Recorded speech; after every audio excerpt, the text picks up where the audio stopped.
Let's take a look at what we can do with the wood.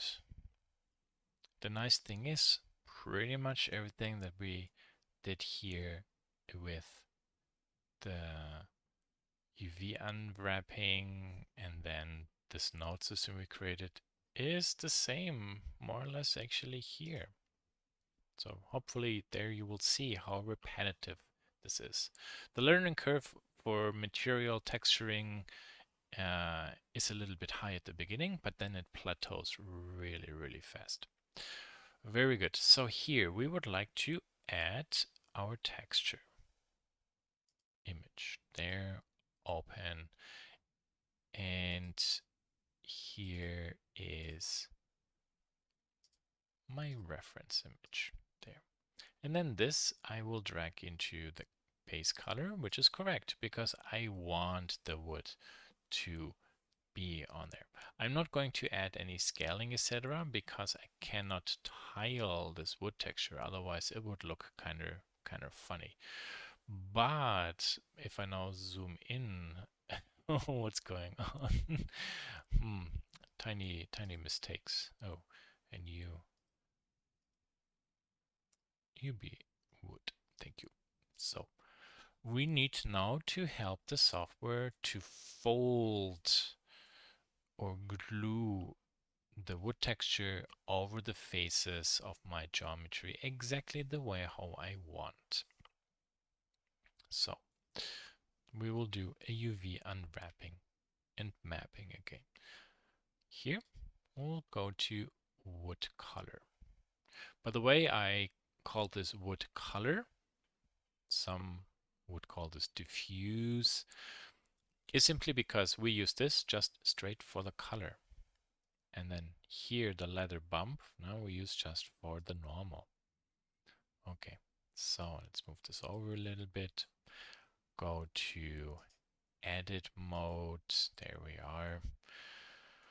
Okay, so press A and press U and click unwrap.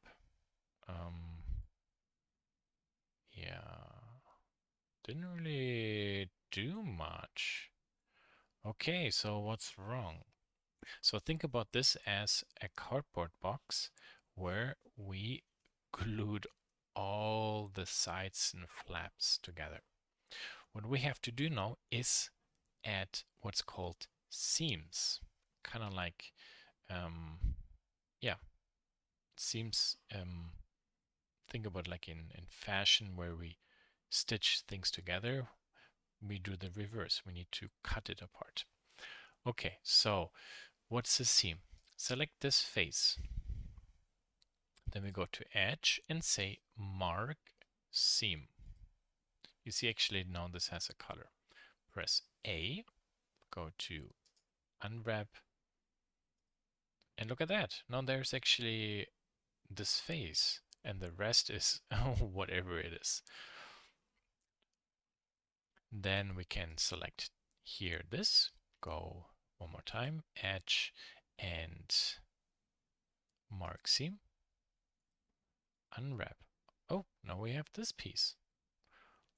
I hope you start actually noticing what's happening. If I select these two faces and say,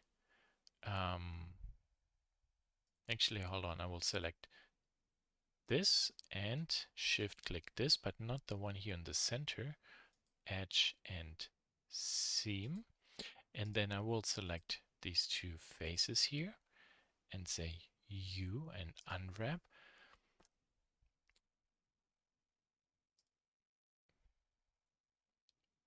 Look at that. You see how the texture flows over it. So there's the connection. Now there you see that. If we now select this edge and also give this a seam, think about everything that's red. We will take a scissor and then we just cut this face out as an individual piece, and then we can glue this onto our texture. And then where we position it, from there we transfer the image back onto the geometry. So when I select all these 4 faces, go unwrap. Now there's here number 1, number 2, number 3, number 4.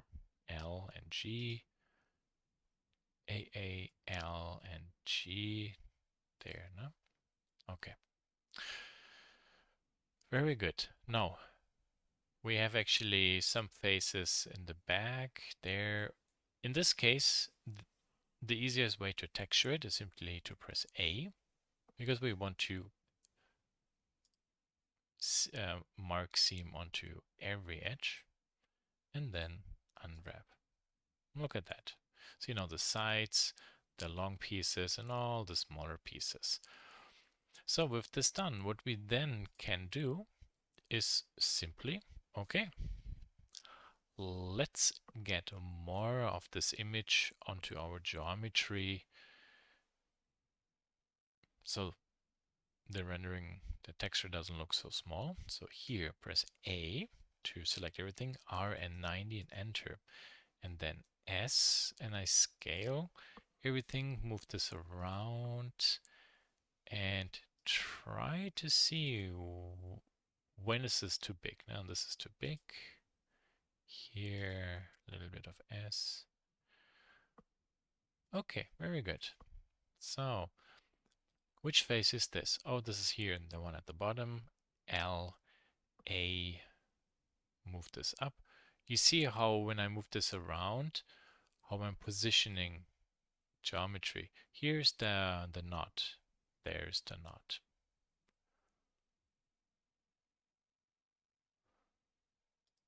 There is this other knot. There it is. Okay. Here, A, and then L, L, G, A, L, L, L, L. L is select linked to here.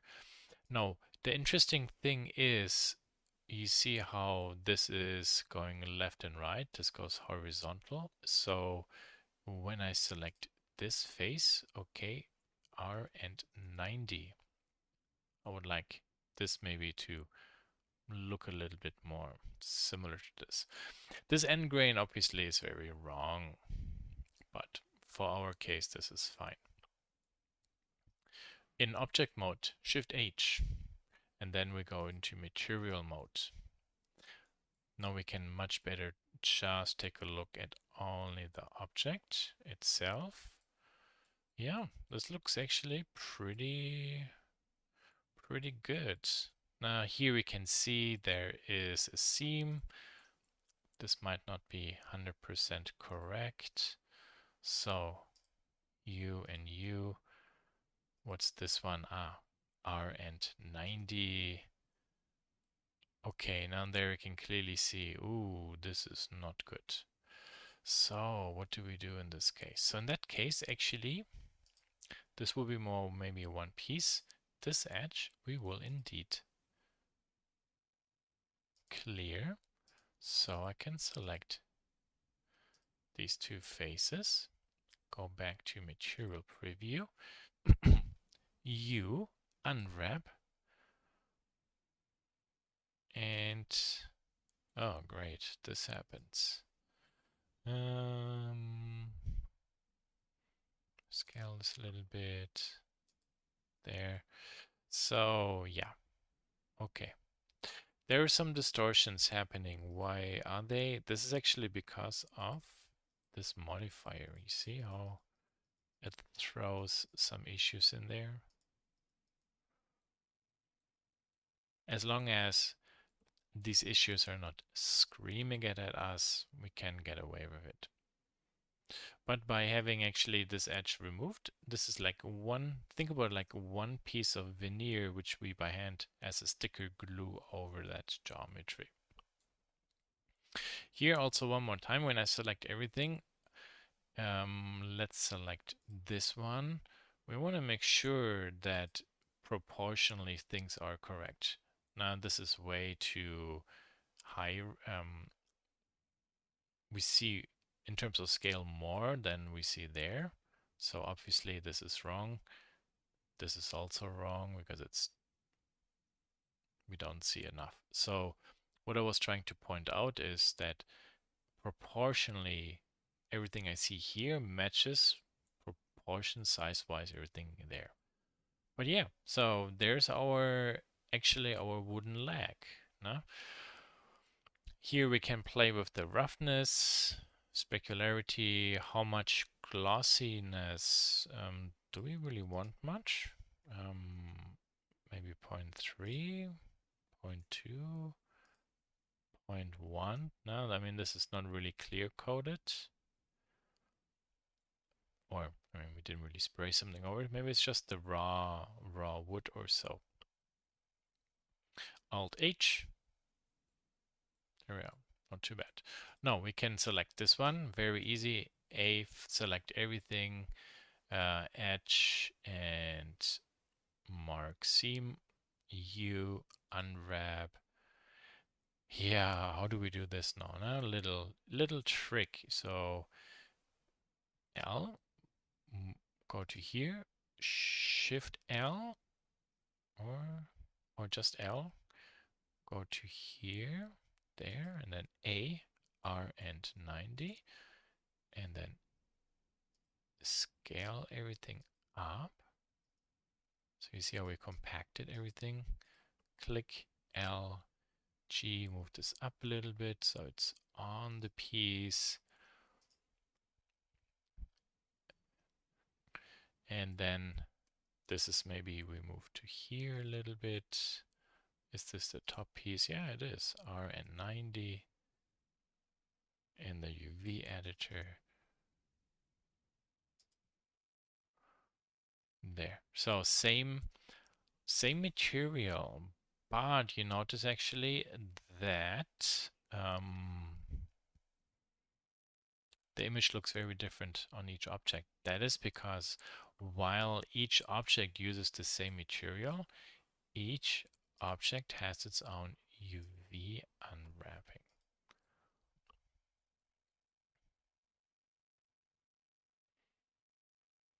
I'm not sure what's going on there. We can just leave it like this.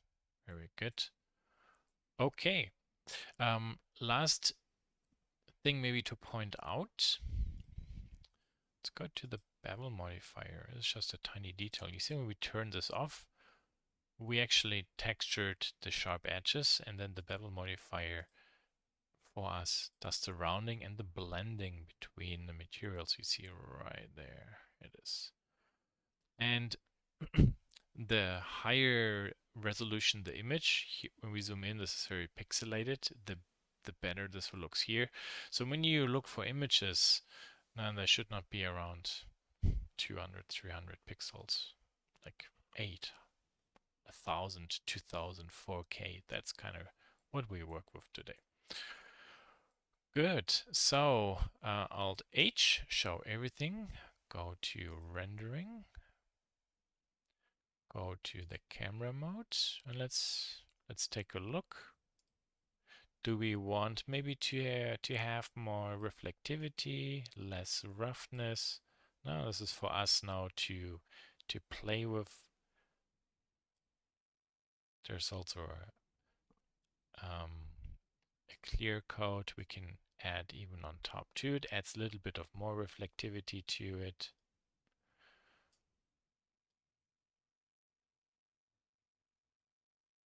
Might not be very noticeable right now. And yeah, but we'll keep it at this for the moment. This is pretty good for a start.